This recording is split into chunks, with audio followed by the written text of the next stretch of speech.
Item ಯಾವುದೇ ಇರಲಿ try ಮಾಡಿ ಆಚಿ ಚಿಕನ್ ಮಸಾಲಾ. ಸರ್ಕಾರಿ ಜಾಗದ ಒತ್ತುವರಿಗೆ ಕಾರ್ಯಾಚರಣೆ ನಡೆದಿದೆ. ಹೌದು, ಬಳ್ಳಾರಿ ನಗರದ ವಿವಿಧೆಡೆ ಅಕ್ರಮ ಒತ್ತುವರಿ ತೆರವು ಕಾರ್ಯ ಜಿಲ್ಲಾಡಳಿತ ತೆಗೆದುಕೊಂಡಿರುವಂತಹ ಕಟ್ಟುನಿಟ್ಟಿನ ಕ್ರಮ. ಹಲವು ವರ್ಷಗಳಿಂದ ಒತ್ತುವರಿಯಾಗಿದ್ದಂತಹ ಜಾಗವನ್ನು ವಶಕ್ಕೆ ಪಡೆದುಕೊಳ್ಳಲಾಗಿದೆ. ನಲ್ಲಚೇರು ಪ್ರದೇಶದ 5.5 ಎಕರೆ ಜಮೀನು ಸರ್ಕಾರದ ಸ್ವತ್ತು. ಈಗ ಬಳ್ಳಾರಿ ಜಿಲ್ಲಾಡಳಿತ ಸರ್ಕಾರದ ನಾಮಫಲಕವನ್ನು ನೆಟ್ಟಿದೆ. ಅಂದರೆ ಇದು ಸರ್ಕಾರದ ಸ್ವತ್ತು ಅನ್ನುವಂತಹ ನಾಮಫಲಕ. ಬತ್ರಿ ಕಾಲೋನಿಯ ಈಶ್ವರ ದೇವಸ್ಥಾನದ ಬಳಿ ಶೆಡ್ಡನ್ನು ಹಾಕ್ಕೊಳ್ಳಲಾಗಿತ್ತು. ಮನೆಗಳನ್ನು ಕಟ್ಕೊಂಡಿದ್ರು. ಇದೆಲ್ಲವನ್ನು ತೆರವು ಮಾಡಲಾಗಿದೆ. ಅನಧಿಕೃತವಾಗಿ ಮನೆಗಳ ನಿರ್ಮಾಣ ನೋಡಿ, ಅದನ್ನೆಲ್ಲ ಹೆಂಗೆ ನೆಲಸಮ ಮಾಡ್ತಿದ್ದಾರೆ ಗಮನಿಸಬಹುದು. ಶೆಡ್ಗಳನ್ನು ನಿರ್ಮಾಣ ಮಾಡ್ಕೊಂಡಿದ್ರು ನೋಡಿ, ನೆಲಸಮ ಮಾಡ್ತಿದ್ದಾರೆ. ಬುಲ್ಡೋಜರ್ ನೋಡಿ ಹೆಂಗೆ ಕಾರ್ಯಾಚರಣೆಗಿಳಿದಿದೆ.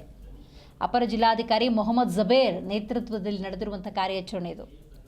ಸಹಾಯಕ ಆಯುಕ್ತ ರಾಜೇಶ್ HD, ತಹಶೀಲ್ದಾರ್ ಟಿ ರೇಖಾ ಈ ಸಂದರ್ಭದಲ್ಲಿ ಭಾಗಿಯಾಗಿದ್ದಾರೆ. ಪೊಲೀಸ್ ಬಿಗಿ ಭದ್ರತೆಯಲ್ಲಿ ಕಾರ್ಯಾಚರಣೆ ಯಶಸ್ವಿಯಾಗಿದೆ.